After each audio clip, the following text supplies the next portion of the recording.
ಇವತ್ತು ನಾವು ಸಂಬೂರಿನಲ್ಲಿರುವ ದಕ್ಷಿಣದ ಶ್ರೀ ಶಿರಡಿ ಸಾಯಿ ಮಂದಿರಕ್ಕೆ ಬಂದಿದ್ದೇವೆ.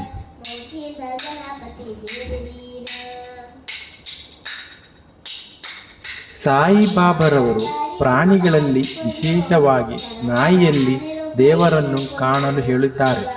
ಅದರಂತೆ ಈ ಕ್ಷೇತ್ರದಲ್ಲಿ ಸಾಧು ಎಂಬ ಹೆಸರಿನ ನಾಯಿ ಇದ್ದು ಬರುವ ಎಲ್ಲ ಭಕ್ತರನ್ನು ಪ್ರೀತಿಯಿಂದ ಸ್ವಾಗತಿಸುತ್ತದೆ.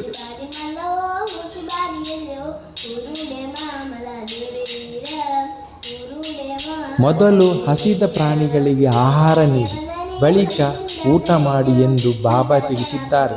ಅದರಂತೆ ನಾಯಿಗೆ ಮೊದಲು ತಿನ್ನಲು ಆಹಾರ ನೀಡಿ ಆಮೇಲೆ ಊಟ ಮಾಡಿದರೆ ಸಾಯಿಯ ಅನುಗ್ರಹಕ್ಕೆ ಪಾತ್ರರಾಗಬಹುದು.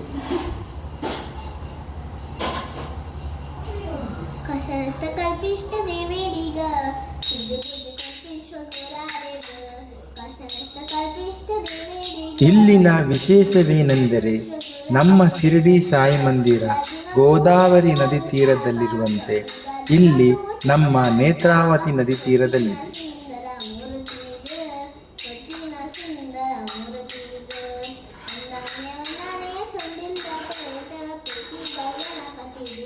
ದ್ವಾರಕಾಮೈಯಲ್ಲಿರುವ ಧೂನಿ ಇದು ಹಿಂದಿನ ಕರ್ಮ ಮತ್ತು ಅಹಂಕಾರವನ್ನು ಸುಟ್ಟು ಹಾಕುವ ಸಂಕೇತವಾಗಿದೆ.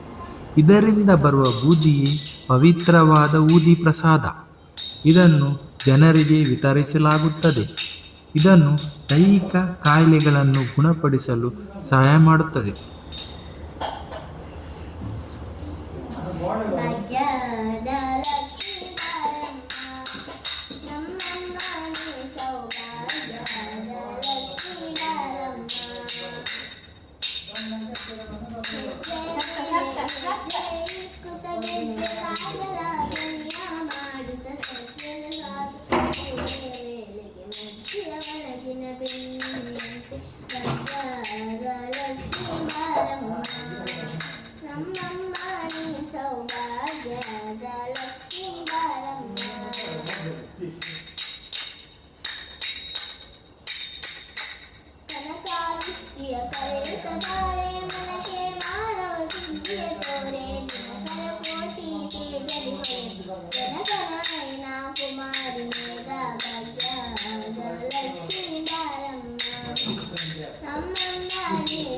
ಧನ್ಯವಾದಗಳು.